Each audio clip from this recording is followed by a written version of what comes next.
The mug slipped from Grace's trembling hand, sending hot coffee splashing across the marble floor of the hotel lobby. She froze, staring at the spreading brown stain as the front desk clerk looked up in confusion. "I'm sorry, Miss Miller," Ms. Carter said gently, "but I can't find your reservation. There's one for your family members, but not for you." Before Grace could respond, the sharp rhythm of heels echoed behind her. Turning, she saw her sister approaching, chin high, lips curled into that familiar cruel smile. "Oh, look who finally made it," Linda said loudly, her tone dripping with mock sympathy. Her designer bag swung from her arm as she stopped beside Grace. "How strange that there's no booking for you. I guess only real family made it on the list." A few guests turned to stare, their curiosity feeding Linda's pride. Grace's cheeks burned, but she didn't speak. Across the room, through the mirrored walls, she caught sight of her parents. They turned their backs, pretending not to see what was happening. The $3,000 blue dress Grace had saved up for suddenly felt too heavy, too bright. She looked at Linda, then at Ms. Carter, who shifted uncomfortably. "It's fine," Grace said quietly. "I'll manage." Her voice was calm, though her heart was breaking. Linda raised an eyebrow. "Manage? Where exactly?" "The streets," she said mockingly, laughing just enough for the crowd to hear. Grace lifted her suitcase, the one she bought with her own money, and straightened her shoulders. "Enjoy your family dinner," she said softly and turned away. "Wait, Grace." Linda's voice followed her, but Grace didn't stop. Her quiet dignity wasn't what Linda had expected. There were no tears, no begging, just silence and the steady click of her heels against the floor as she walked out of the hotel. Through the glass doors, she saw Linda's little daughter, Ella, standing by the car in a gold dress, clutching her small purse. Ella waved shyly. Grace managed a faint smile, knowing she wouldn't be joining them this Thanksgiving. Outside, she called for a taxi. The night air was cool, brushing against her skin as she pulled out her phone. Her thumb hovered for a second before dialing the number she knew by heart. "Mr. Harris," she said when he answered. His voice, deep and steady, carried warmth she hadn't felt all evening. "Grace, it's a holiday." "What's wrong?" he asked softly. She took a deep breath. "Something happened at the hotel," she said. "I think you should hear it from me before someone twists the story." Mr. Harris went quiet on the other end, his deep breathing the only sound between them. "Tell me everything," he finally said.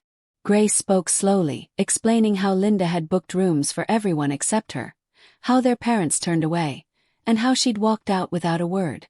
She didn't add emotion, just the facts as she always did.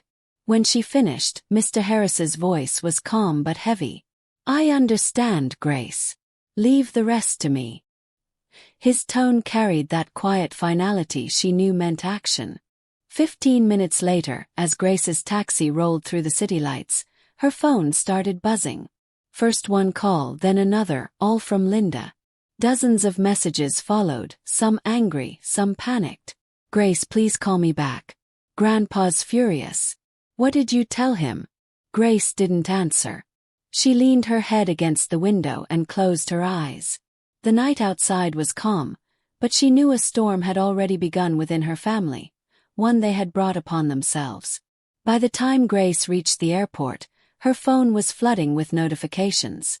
Her parents had joined in, each message coated with fake concern. "We could have added another room for you," her mother wrote. "But you're independent now, right?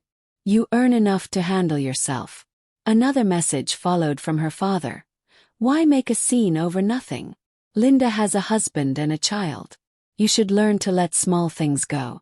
Grace read each word carefully, her heart tightening, but she didn't reply. As the plane lifted off toward Chicago, Grace opened one more email, this one from Mr. Harris. The subject line read, "Final family decision." Her pulse quickened. Inside, his message was short but powerful. "The cruel treatment of Grace is an insult to our family's dignity. Effective immediately, I'm freezing all financial support to George, Margaret, and Linda. Those who mistake vanity for value will learn humility through consequence." Grace stared at the message, her eyes wide, realizing her grandfather meant every word. Her phone vibrated again. Linda calling, her voice breaking in the voicemail. "Grace, please, you have to talk to Grandpa. He cut everything. The money, the house allowance. It's all gone." Her desperation sounded almost unreal. Soon after came her parents' messages. "Grace, this is serious. Our retirement funds are tied up with your grandfather's accounts. Please help us." Grace set the phone face down on her lap and looked out the window. The city lights below blurred into gold streams as the plane climbed higher, and for the first time in years she felt free. Back in Chicago, Grace unlocked her apartment and stepped into the quiet warmth of home. The scent of freshly brewed tea still lingered from that morning. She slipped off her coat and sat by the window, gazing at the city lights reflecting off the glass towers. Her phone kept buzzing across the table, calls from her family, one after another. She let it ring. For once, she wanted silence, not explanations or apologies that came too late. The truth had spoken louder than words ever could. An email alert blinked on her laptop. It was another message from Mr. Harris, copied to everyone in the family. "This measure is final and irreversible," he wrote. "Those who cannot value family and truth will live with the cost of their choices." His tone was as firm as ever, not out of anger but disappointment. Grace read it twice before closing the laptop. The decision wasn't about revenge. It was about justice long overdue. She finally felt that quiet balance her heart had craved for years. Over the next few hours, her phone filled with pleading messages. "What are we supposed to do now?" Linda wrote. "The bills, Ella's school, everything depends on Grandpa's support." Another message came from her father. "Grace, this will ruin your sister's marriage. Please talk to him before it's too late." Grace read every word with calm detachment. The people who had once looked down on her were now begging for her help. Yet she felt no satisfaction, only a deep, bittersweet silence. By midnight, Grace brewed a cup of green tea and stood by her window. Outside, the city slept beneath a cold silver moon. She could almost hear her grandfather's voice echoing from memory. "Vanity is for others. Savings are for yourself." He had repeated that lesson every time they met. Grace smiled faintly. She had followed it, and it had protected her. Her family had ignored it, and now they were facing the weight of their choices. Some truths could not be bought, only lived. The next morning her phone rang again. This time it was an unknown number. When she answered, a man's voice spoke softly. "Grace, it's David," he said. "Linda's husband." There was tension in his tone. "I'm sorry to bother you, but things are falling apart. She's not taking it well." Grace listened quietly as he explained. Their house payments, the school fees, even the car loans, all had depended on Mr. Harris's monthly transfers. Without that money, everything was unraveling. "She spends nights crying," David continued.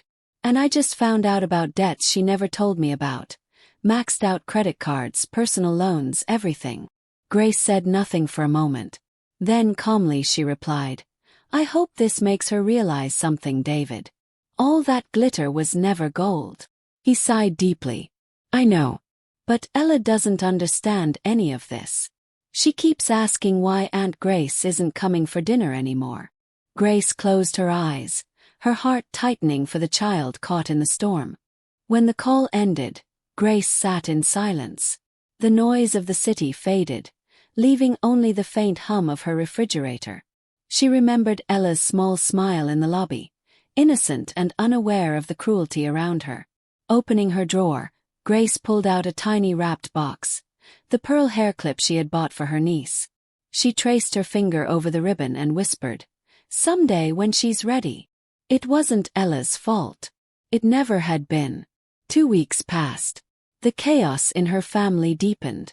Linda's social media went silent for the first time in years. The endless stream of designer photos and luxury vacations had stopped. Her last post, a picture of a handbag with the caption "Dream Lifestyle," now looked painfully ironic beneath comments praising her perfect life. Grace couldn't help but wonder how many people were living that same illusion, chasing admiration while drowning in debt. Her parents finally reached out again, but this time their tone had changed. "We're sorry," her mother wrote. "We were blind for too long. Your grandfather was right about everything." Another message followed from her father. "We spoiled Linda and ignored you. We thought love meant giving her everything she wanted, but we only made her weak. Please forgive us." Grace read their words slowly. For the first time, they weren't defending their choices. They were admitting them. That evening, Grace went for a walk under the quiet snow. Streetlights glowed softly as flakes drifted around her. She felt lighter somehow, not because they had apologized, but because she had finally let go. Forgiveness, she realized, didn't always need to be spoken aloud. It was enough to live in peace. She tilted her face toward the sky, the snow melting gently against her skin. "Thank you, Grandpa," she whispered. Somewhere out there, she knew Mr. Harris would be proud. Days turned into weeks, and Chicago slowly transformed under the quiet touch of winter. Grace's life returned to its steady rhythm. Early mornings at the pharmaceutical lab, focused research hours, quiet dinners, and long walks home under the city lights. One evening her phone rang again. It was Mr. Harris. "Grace," he said, his voice firm yet gentle. "You did the right thing that day. Sometimes truth must sting before it heals." Grace smiled faintly. "I wasn't trying to punish anyone," she said softly. "I just couldn't pretend anymore." "I know," Mr. Harris replied. "But your honesty forced them to see what comfort had blinded them from." He paused for a long moment, his breathing calm. "I've seen many families destroyed by pride, but rarely rebuilt by truth. You've started that change." Grace felt tears prick her eyes. "Do you think they'll ever understand?" she asked. "In time," he answered. "Pain has a strange way of clearing vision." His words carried the weight of wisdom carved from years of living. After their call, Grace stood by her kitchen window, watching snowflakes fall softly against the glass. Across the street, neighbors' windows glowed warmly with family laughter. For a fleeting moment, loneliness brushed against her heart, then faded. She realized she had built something stronger than pity or pride. She had built independence. Her life wasn't perfect, but it was hers, shaped by effort, not inheritance. That thought alone filled her with quiet pride. By late January, her work achievements began to shine. The company recognized her precision and leadership, promoting her to lead a new research project on cancer therapy.